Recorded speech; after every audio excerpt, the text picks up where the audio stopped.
Andrey, welcome, man. I appreciate it. Thanks, Enis. Pleasure to be here.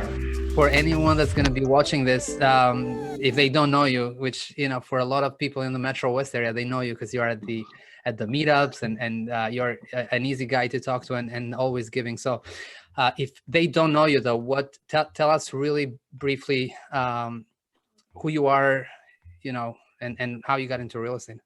Yeah. So I got into real estate actually now is already roughly 4.5 years ago. I got there kind of by accident. So I met someone who was house hacking. And pretty much I was just asking, so what does it mean? And basically I was told, I live upstairs and I rent out the downstairs. And I was like, yeah, that's cool. and then I was shown some numbers. So basically, my mortgage is like roughly, let's say, $1,000 for the whole building. And well, what about your rent? Yeah, my rent is also $1,000. I was like, hang on. Are you telling me that you basically live for free? And they were like, yeah, no big deal. I was like, this is a huge deal. What are you talking about? This is a huge deal.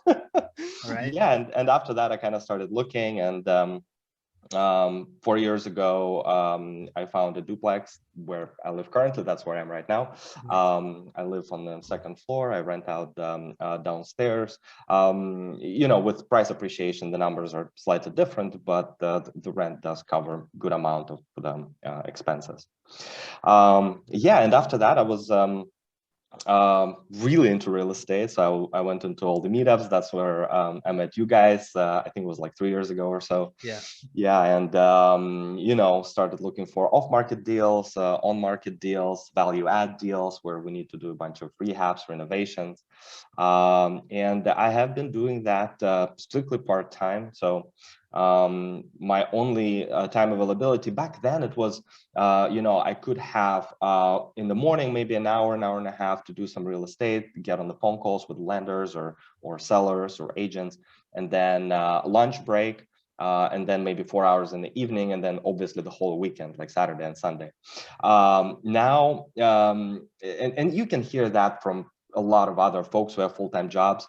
The amount of available time you can dedicate to non-job related activities really went down in the last 4 years, as all the corporations, they began to realize, well, we can, have folks work a little harder. So, right, because that's one thing I wanted to emphasize. You work full-time.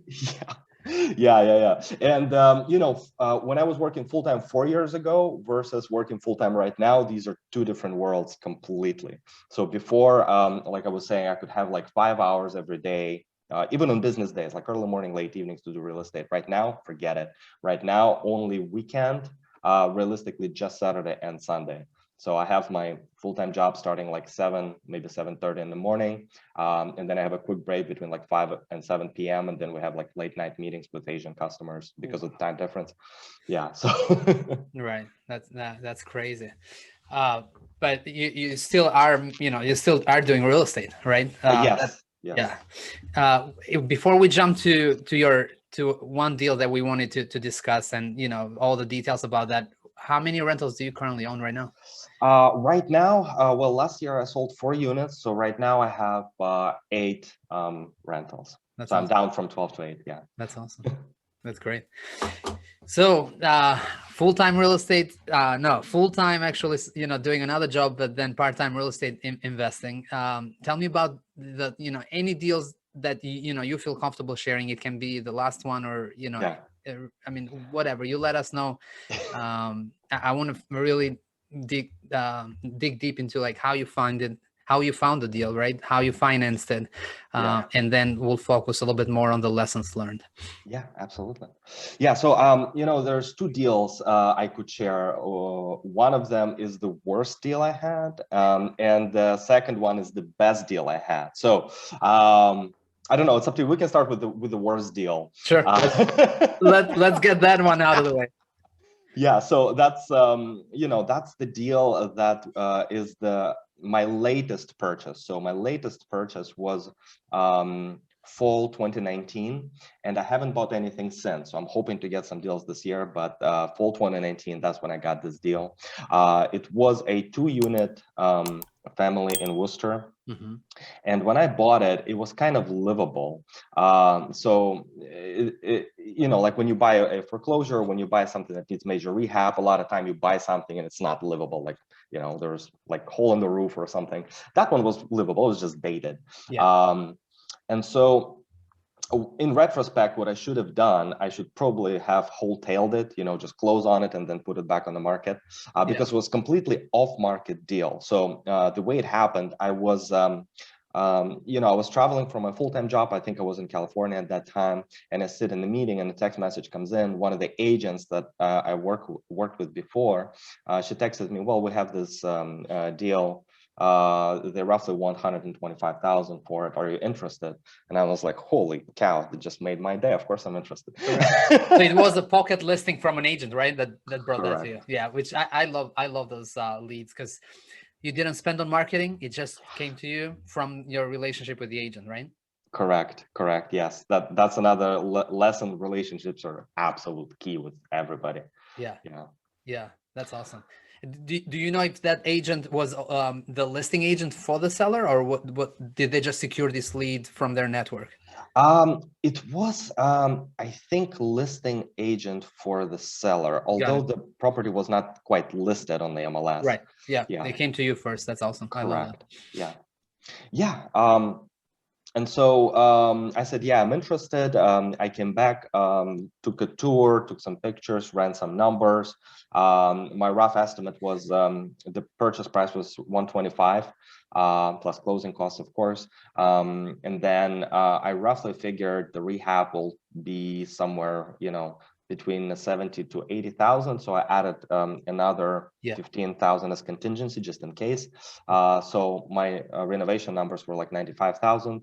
So all in, I was hoping to be at 220. So 125. One thing that you want, something very, very quick I wanted to mention, that you said $15,000 for over budget, right? Like, which is super important, because it's like, yeah, you do a walkthrough with a contractor. I mean, you have done a bunch of projects, but you still, and I do the same, you still say, hey, this is probably going to go over budget. I'm missing something. There's probably something behind the walls or something I'm missing. So you put that $10,000-$15,000 and which, you know, it's a good start. Maybe it's not enough, but you were conscious about it, right? You were proactive. You put that in your budget, which is super important, because some people say, you know, if the contractor gives me X amount of dollars, they think that's what's going to end up being, right? But we always go over budget. So yeah. That is so true. Cool. I just wanted to mention that because that's important. You did the right thing there. You know, you did include that in your numbers. Yes. They're definitely absolutely important. I haven't done as many projects as you guys have, but every single one always over budget. So it's just a matter of how much it's going to be over budget. How much? Exactly. not if, but how much. I like that. 100% agree. Cool. So 95 for rehab, 125 for purchase. You had, let's say, 5,000 in closing cost, right? Yep. Okay. And how did you finance the property? Right. And so I financed it with a commercial bank construction loan. Okay. So a lot of time, you know, what you could do, and of course we all know that you can either do hard money if you really need to close like super fast, hard money or private money. But if you can negotiate with the seller, you know, you can say, hey, can we close in 60 days? And if you can agree on the 60 days, that's when bank financing becomes really, really feasible, because banks are a bit slow, they're a bit more diligent, and because of this, the interest rates that they will charge you will be much lower than like hard money or private money. So got it. Do you remember what you paid for this one in points and interest? Yes. So it was no points, and the interest rate was almost 5%. It was like 4.8. Awesome. Interest only payments. Got it. But this was a prior relationship you had established, right? Yes. It was my 6th deal with the same bank, with the same loan officer. And what I've realized at that time, you know, this relationship with the bank, it's very similar to a relationship with a hard money lender or a private lender or just a person. It's really, really personal relationship. You know, when you have that relationship, you can just pick up the phone and just call the loan officer and say, hey, I just got this across my desk. What do you think? And then if relationship is strong, they'll get back to you in a few hours. They say, yep, let's go. Right. So there's a couple of things there. One, you can have a second set of eyes on it, right? And if the bank doesn't like it, they're almost like a partner in the deal. They'll be like, hey, look, you know, the numbers don't pencil, right? So that's a good thing. If and it happens with a hard money lender, or it can happen with a local bank. If you have that relationship in place, they almost become like a partner because they have an interest in the property. They want this property to do well, right? That is so true. Yeah. Yes. That's awesome. Cool. So they said, yeah, let's go for it. So they didn't give you any hard time. They like the numbers. Okay. Yep. Yeah. And so we closed in under 60 days. I asked the escrow to be for 60 days, but I think we did it in like 50 or close to that. Yeah. Yeah, we closed. And of course, that's when the fun begins. Right. Because obviously this property needed work, so you had to, you know, line up contractors, get to work right away. And it was vacant, right? You said vacant 2-family, right? Yeah, it was vacant. It was owner occupied prior to closing, and at closing, people moved out, so I got a vacant property. Yeah. And so as I was closing, you know, that's the time to, of course, do the due diligence, but also that's the time to line everybody up. So I had my plumber folks walk through, electricians walk through, carpenters, roofers walk through. They all walk through. They said, okay, this is what it's going to be. I said, fantastic. So after I closed, I said, okay, let's get this thing going now. And because we closed late fall, that's when plumbers get a lot of no heat calls. So late fall is the time of the year where plumbers might tell you that they're really busy. And same thing happened with electricians because it was late fall. It was like windy, so people got the no power calls because power lines are down. And so that caused like maybe delays. They would come in for like a day, and then next day it's like, we can't come in, we have emergency. So so there was so you had done the right thing by lining them up before, which is huge, right? So you didn't wait to close and then start getting bids, because now you're going to waste probably a month, right, before you collect all the bids. So you did the right thing there. But even by doing that, the moment you close, you still had some delays from these guys, right? Because they're actually taking these emergency calls, the service calls. And that's an important thing. I think like one lesson there, and this applies to me as well. It's like when you hire these guys, you need to set expectations on timeline, right? And maybe ask them, hey, do you take service calls, right? Because now that you went through this, you know, I know certain plumbers are not taking those, and they're just focused on, you know, they one job at a time or whatever they're doing, but they're not doing service calls for the homeowners. And I think for us as investors or flippers, those are the right contractors, right? But most importantly, the timeline. Like I've started putting the timeline on contracts now, and before, obviously, I wasn't setting the expectations on timeline, so they were taking their, they were giving somebody else a priority. But now, if you tell somebody, hey, you know, this is the job. Yes, I'm going to give this job to you. Can you do it in a week or 2 or 3, right? But put that down on paper so you can keep them accountable on it. That's something that I've learned on doing my projects, and I got penalized multiple times. So now we have that on paper. Yeah, and that's real true key to project management, because this approach, like you described, really holding people accountable, tight timelines, strong Gantt charts, right? This happens this week, that happens next week. Yeah. Super important, because obviously you delay a month. I mean, that's a few $1,000s in interest right there that you're losing, right? Or income that's not coming in from bringing tenants in. So super important. Cool. So tell me on the rehab, what happened there? So it was 95,000. Did you actually hit it right in the head, or you went over budget again?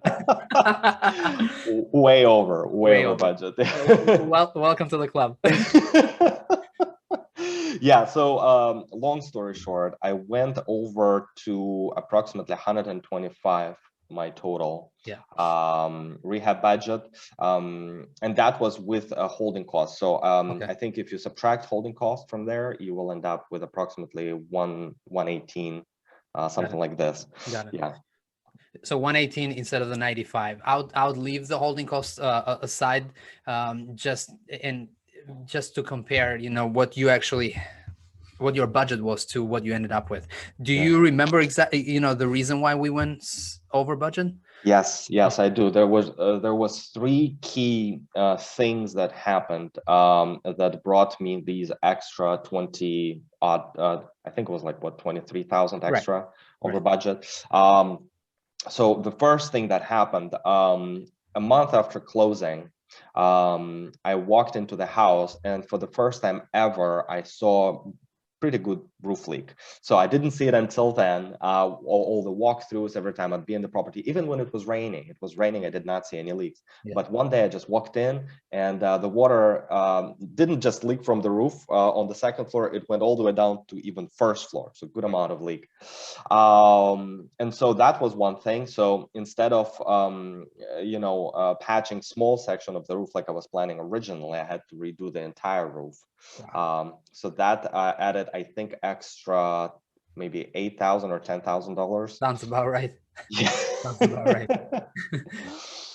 So something that you hadn't budgeted for, you thought you could patch the roof, you know, get through it, looked in okay shape before, but then you got these leaks and you need to address them right away. Got it. Correct. Okay. Yeah. And then the second one was, that was the key learning. And a lot of folks don't talk about this, but what I've learned from that rehab is there is a certain type of water lines that was put into houses around in 1990s. And that's called polybutylene water lines. Those look a lot like PEX, but they're not. So they are plastic lines, and they're gray in color. Normally, when you see PEX, you see either white PEX, or if it's color coded, it can be blue and red. Blue and red for cold and red and hot. Yeah. Those are gray lines. And when I saw them, I was like, well, that must be old PEX or old kind of PEX. I was like, no big deal. Yeah, it's fine, I'll keep it. Yeah. It's fine, I'll keep it. And then when time came to pressure test all the water lines, when plumbers were almost done, they said the pressure isn't holding. And I was like, all right, can you pinpoint where exactly it's not holding? And they said, we'll give it a go, but no guarantee. It was a big house, 3,000 square feet. So they couldn't find where it is. They say, you know what, the only way to address this is to just replumb the water lines. I said, well, in my head, there's like zing, minus $10,000. Oh, right. Yeah, out the window. Yeah, that's ouch. Got it. So that's what ended up happening. They just replumbed all new water lines. Wow. Yeah, because apparently those polybutylene lines, they don't last longer than maybe 5 years or so. And they have been discontinued. There was a major lawsuit against the manufacturer. They can just break at any point. So yeah. Something that comes to mind, how can someone new that has never actually been exposed to that catch that and put that in the budget from day one? Like when you guys did the walkthrough before closing, did the plumber bring it up at all or no? No, he has not brought this up. One learning is, even with the plumber, when we walked through, yes, we spent a lot of time in the basement because that's where all the guts are, so to speak, right? Pipes are exposed, so you can see all that, yeah. Yeah, I can see all that, but we didn't quite poke around too much under the vanities. In the kitchen, in the bathroom, you could have seen them there if you really looked around, and you took time to notice, hey, these are unusual gray plastic lines. What are they? And if somebody asks that and researches, then they'll say, okay, I got polybutylene lines, I got a budget, like more money. You know what comes to mind? It's something that I don't do anymore, but I used to do in the beginning is, right now, obviously, we do this walkthroughs with different trades, right? You bring the electrician to get a quote. You could bring the plumber, individually. But why not bring a home inspector, right? Even if you don't have a contingency for a home inspection, just spend that $700, let's say maximum of $1,000, right? And they're going to give you everything that's wrong with the property, right? And actually, you can take that and make create a scope of work out of that, right? And line by line, put a dollar amount, but they'll tell you, I mean, a good home inspector will be able to catch that and tell you, hey, this, this plumbing, it's not good. And, they can tell the story. I don't think everybody will be able to tell you that, maybe some home inspectors will just say, hey, you need to replace a faucet or a shower valve or whatever, but someone good. And I remember I had a couple of really good inspectors early on. They'll tell you everything that's wrong with it, right? As someone that's just starting out, I think that investment is good.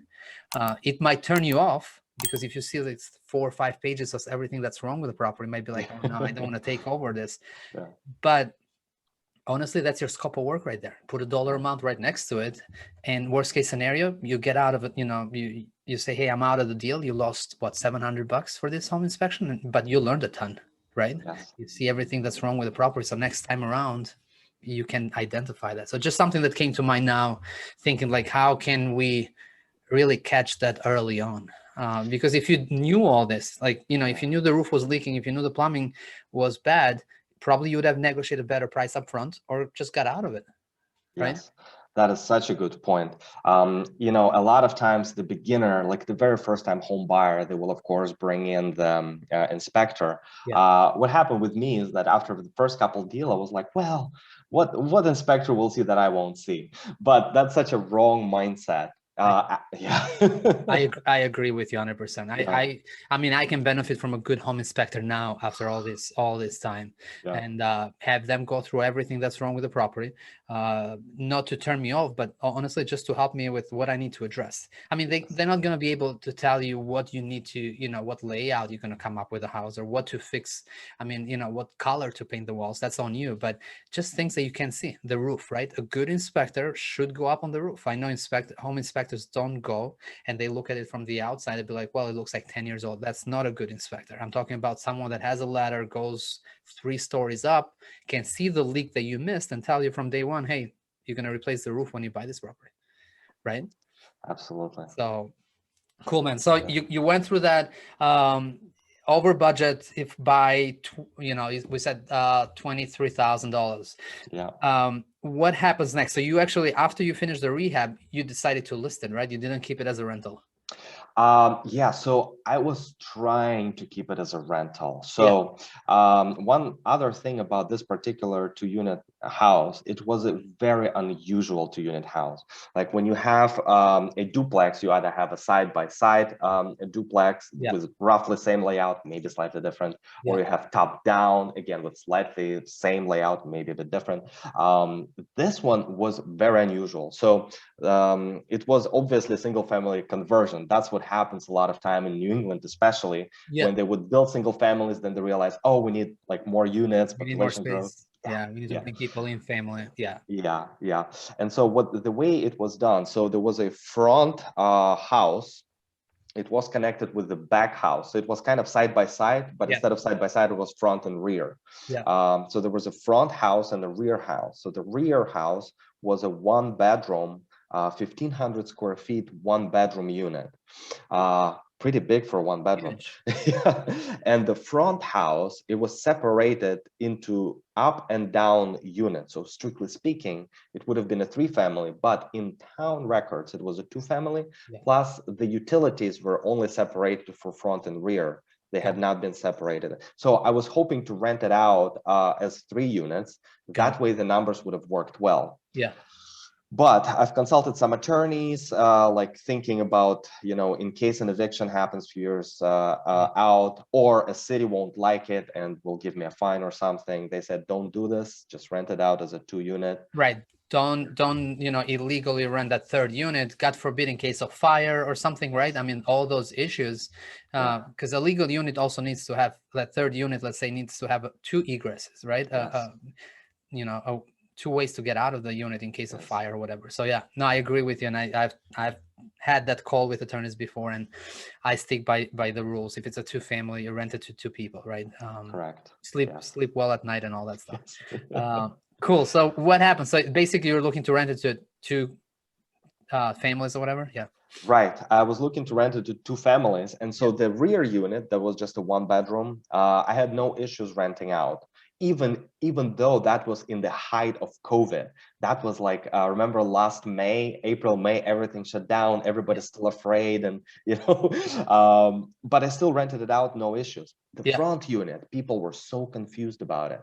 They go in, and so they're like, well, do we get like both floors or one floor? And I was like, you get both floors. And they still couldn't get it because, confused mind doesn't buy. No.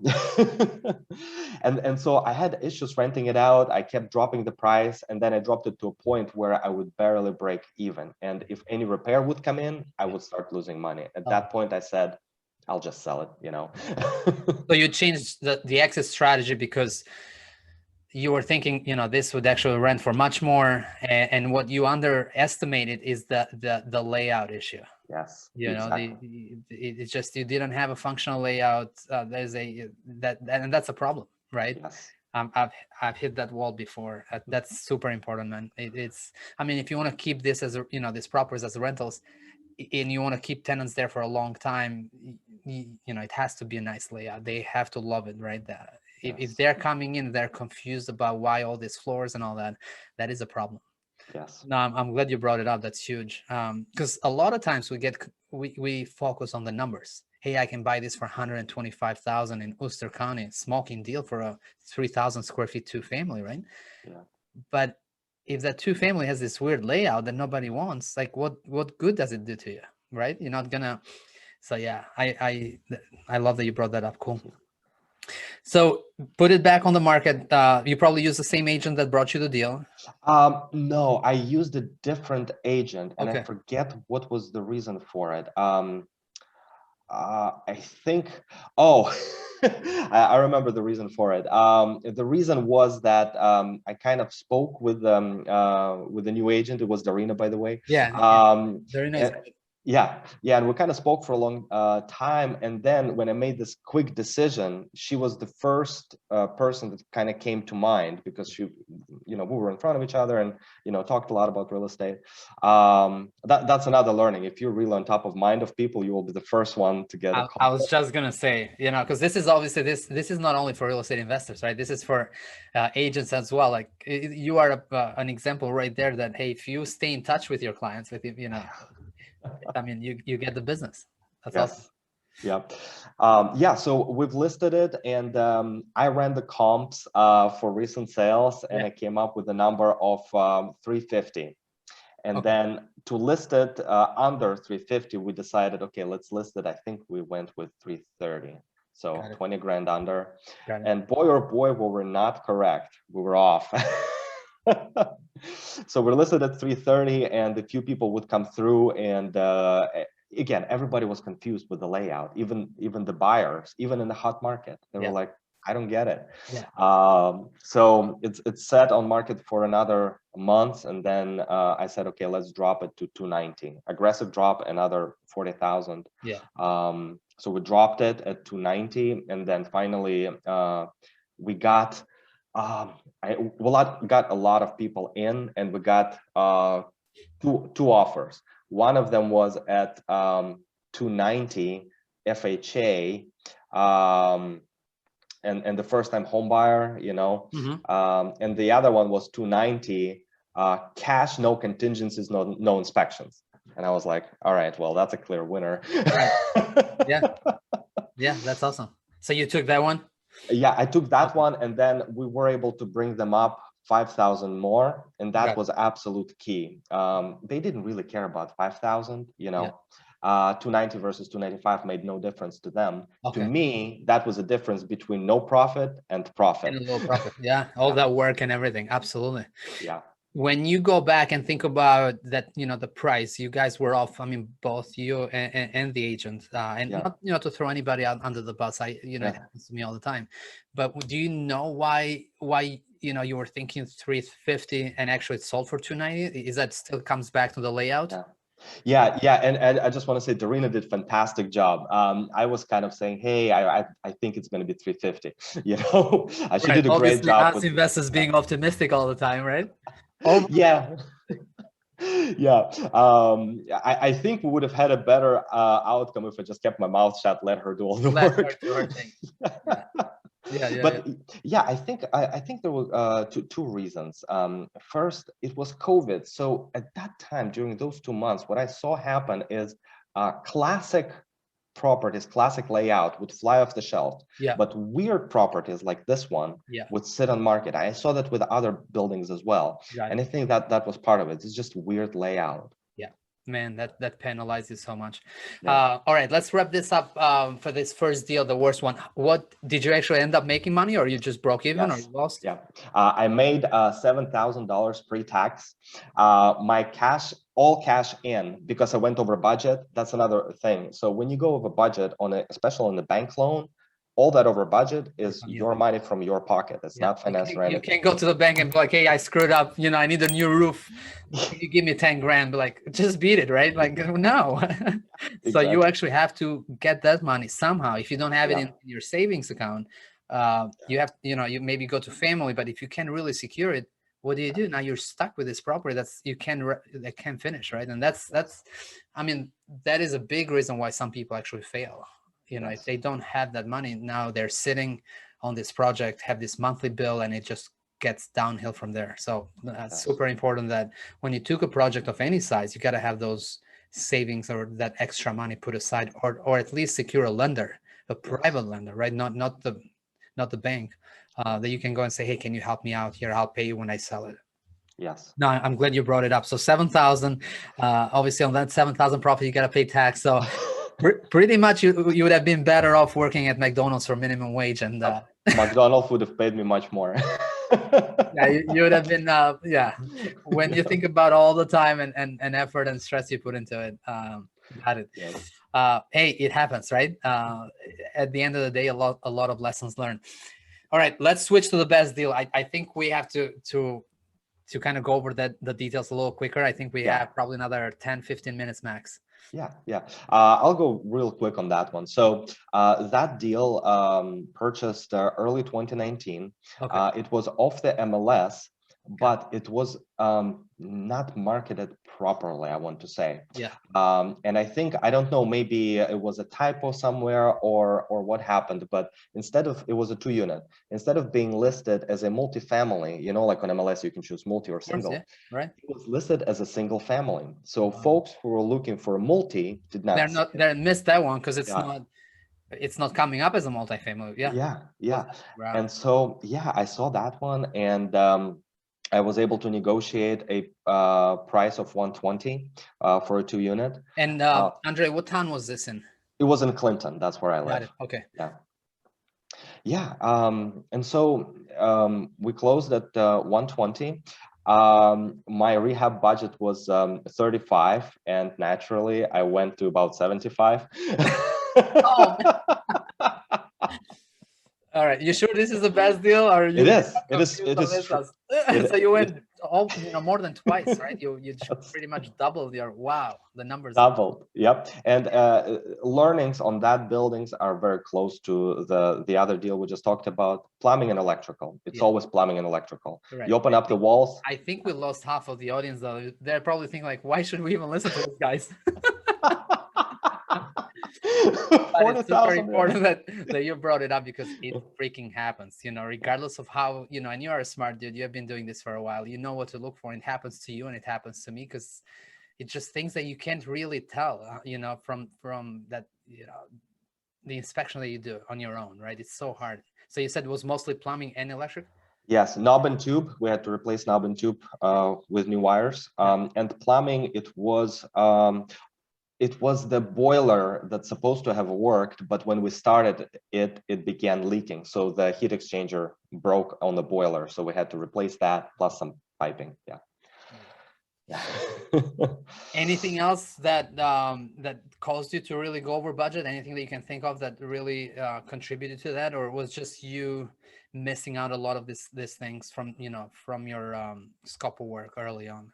Yeah, so it was plumbing, electrical, and a little bit again was roofing. And the roofing, one thing I learned, if you have a very simple roof, let's say 12/6 pitch, no extra dormers or extra features, it's one price. But if you have a lot of dormers, cuts, Yeah, it's going to add a few thousand. And so that's something I didn't appreciate. Now you know. Yeah, so long story short, total rehab was 75 as opposed to 35. So again, had to come up with extra cash from my pocket. Yeah. Purchase price 120, 175, no, 195 all in. Okay. Holding costs were, I think, is again bank financing, so it was like $5,000. So 200,000 all in. All in. Yeah, 200,000 all in. And then I rented it all out, both units. And then I went back to the bank and I said, can we refinance it with the cash out? And so they did the appraisal. It appraised at 316. So they gave me 75% of that. So the loan came out at 235 and my all in is 200. So I got paid 35. You got paid, yeah, all that money. So it's a perfect burst strategy, right? Yes. Buy, rehab, rent, refinance, and you can repeat that whole thing again. That's amazing. Yeah. So you're all in at 200. They refied you at 235. So you actually got money. So infinite return on that deal, right? Correct. You got zero money into it. Actually, you got money out. Yes. Is that property cash flowing with that loan in place? Yes, about $400 a month now. Will probably go to 450 or 500 in a year. That's amazing. So you paid, you're paying the mortgage, cash flowing, let's say $400 a month. That's $5,000 a year for a property that you put zero money down. Yes. Not only that, but you got paid actually. Yes. Yeah. So that's what made it the best deal. Perfect. That's the perfect BRRRR strategy right there. So yeah, because people always tell me like, does BRRRR even work around here? And it's hard, right? The closer to Boston you go, but you just said it, in Clinton, Mass, we're in Worcester County, you made it work. So, and with an MLS property, that's the beautiful part. It's like, and I'm one of the guys that says, nah, there's nothing on the MLS, but they're actually, if you know what you're looking for, right? And you found something that an agent obviously didn't do their part and they just put single family instead of multifamily, that was to your advantage. You identified that. Did you act fast on this, or was it sitting for a while? It was sitting for a while. I gave a number. The seller rejected it, and then somebody else offered a much higher number. I think $50,000 more, and they couldn't close, so it went back on the market. Then I offered the same price, and then they took it. Wow. Yeah. Right. So talk about persistence, right? You were there, you stayed in the deal, you lost, whatever, right? I mean, that's part of the game. You have to make all these offers. You're not gonna, if you get accepted every single time you submit an offer, there's probably something wrong. You probably were too high. If you had purchased like the other buyer at 50 grand more, this wouldn't have worked, right? I mean, you definitely would have done a full BRRRR like you did, or get paid. So man, that's amazing. You went over budget by so much, and still, you got this property now that it's cash flowing well, and was a great deal. I like it. Cool. Yeah. So what's next for you? What you are at a point now? I think you want to retire from what you're doing, full time. But yeah, tell me a little bit about that plan. Yeah. We'll see how that goes. Currently, my priority is still, full-time job. Yes, it's hard. Yes, some days are difficult, but when you have a full-time job, that's your priority, because, if you don't like it, don't do it. But if you agree to do it, then do it well. So that's my first priority. But on the real estate side, this year, I am really looking for a 4-unit in New Hampshire. I think Massachusetts is great, but there's some value in diversifying geographies and diversifying, employment market. So I'm looking for a New Hampshire 4-unit. Reason for 4-unit is because you can get a 30-year fixed mortgage, which in current economic environment is a true asset, right? Fixed 30-year mortgage. Right, because the mortgages are so low. Yeah. If you can take advantage of that, that would be great, and it's fixed for 30 years. So yeah, awesome. You told me that would probably give you that financial freedom to really focus on real estate. Is that still the case? I think that would be the case. It would be, the popular term for this is FIRE, financial independence, retire early. There could be 2 fires, like lean fire and fat fire. So lean fire is when it barely covers your monthly expenses, maybe a little more. Fat Fire is when it really covers your expenses, and then you get extra cash to save, to go on vacation and stuff. So in my case, it would be a lean fire, not too fat, but it would give me most important asset back, which is my time, so I can focus it on better things. One thing, obviously, that has been helping you, I think, obviously, it's something that pushed you forward, is having the W-2, that strong income, right? Obviously, you look good to the lenders that you work with. I mean, all these deals that you've done it actually mostly with local banks.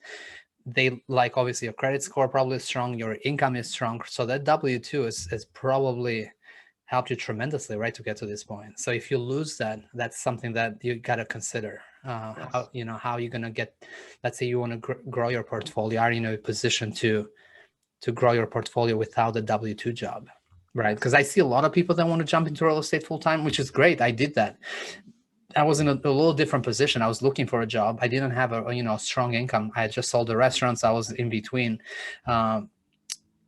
But if, like when you have been doing your full-time job for a while, your income is high, that's a challenge, right?